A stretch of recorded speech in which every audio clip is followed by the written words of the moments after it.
चंदा चमक जिन आंगनवा मोर ललनवा सोवेला कि चंदा चमक जिन आंगनवा मोर ललनवा सोवेला।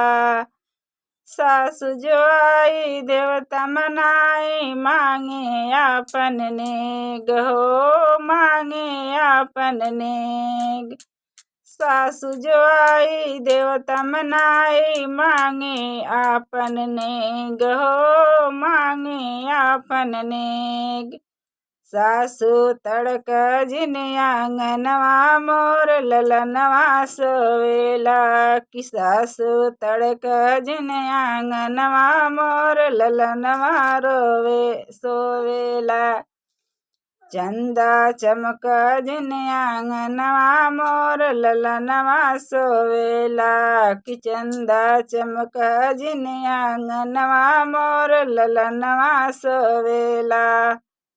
जेठनी जो आई पिपली पिसन को मांगे आपन नेग हो मांगे आपन नेग। जेठनी जो आई पिपली पिसन को मांगे आपन नेग हो मांगे आपन नेग। जेठनी तड़क जिन आंगनवा मोर ललनवा सोवेला कि जेठनी तड़क जिन आंगनवा मोर ललनवा सोवेला। चंदा चमक जिन आंगनवा मोर ललनवा सोवेला कि चंदा चमक जिन आंगनवा मोर ललनवा सोवेला। चंदा चमक जिन आंगनवा मोर ललनवा रोवेला कि चंदा चमक जिन आंगनवा मोर ललनवा रोवेला। देवरा जो आए बसिया बजावे मांगे आपन नेग हो मांगे आपन नेग। देवरा जो आए बसिया बजाए मांगे आपन नेग हो मांगे आपन नेग।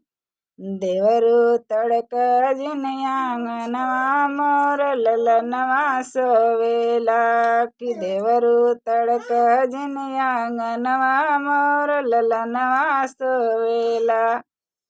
चंदा चमक जिन आंगनवा मोर ललनवा सोवेला कि चंदा तड़क चमक जिन आंगनवा मोर ललनवा सोवेला।